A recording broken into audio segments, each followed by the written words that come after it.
and traveling and things like that. Okay. I'm going to ask you actually those questions because that's sweet, if that's okay. Sure, no problem. Okay. I don't see the tally on. Are we on? All three cameras? All three cameras. Remember, thank you, Phil. In three, two, one. Thank you, Phil. I've got Jordan Farmar, who just signed with the Lakers in LA, here with me today. Welcome, Jordan. Thank you. So tell me, you just signed with the Lakers. Are you excited?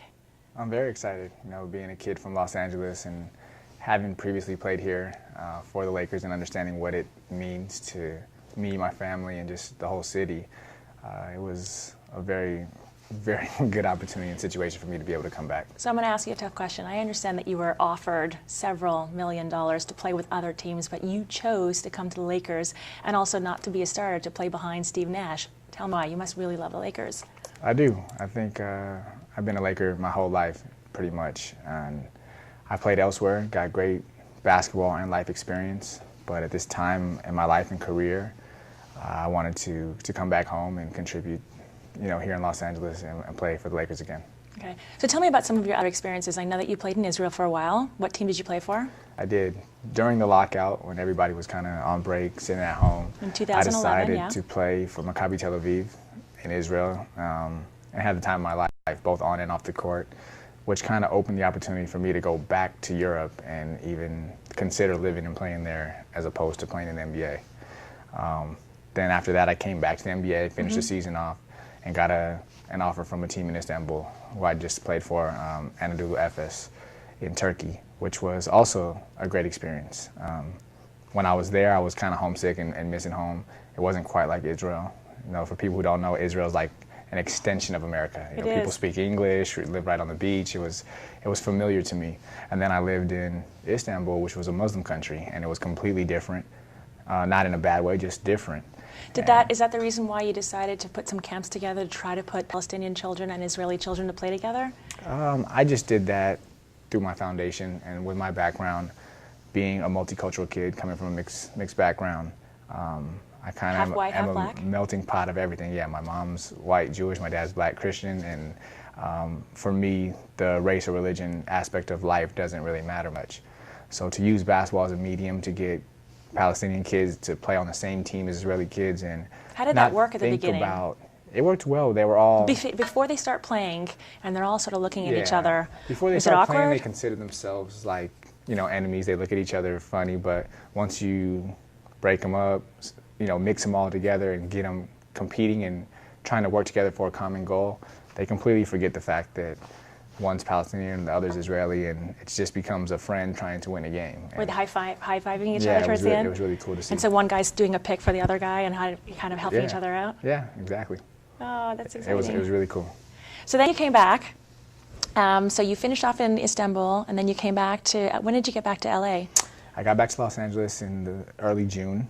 So I had a few weeks. How come you didn't come to the Maccabi games? We just shot that in Israel. Well, we were having a baby.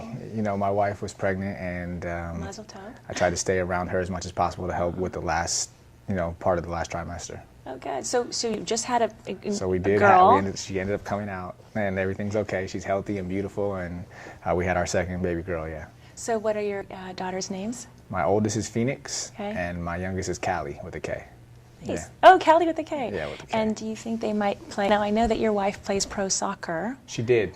Ever since the first one, she had to shut it down. But she was a professional soccer player. She was a 4-time All-American at UCLA. So I always tell her I was just trying to be like her.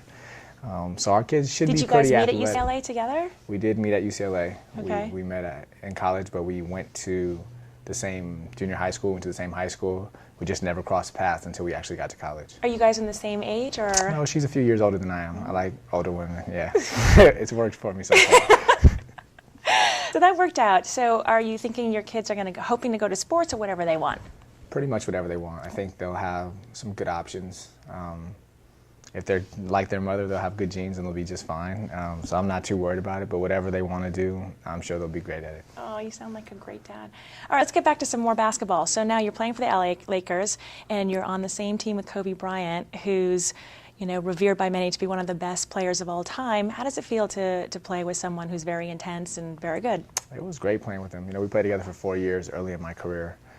We accomplished a lot together. We were able to win 2 back-to-back championships, and it was special and really beneficial for me to be able to play alongside with him and learn from him early on. Is he giving you pointers or? Yeah, every day, just being around him, seeing his work ethic, his dedication, his will to win. How much of it is basketball time and how much of it is just mental game? I'd say it's probably 70-30 mental to physical. You know, he's blessed with a lot of physical gifts, but his approach to the game and dedication are what puts him over the top.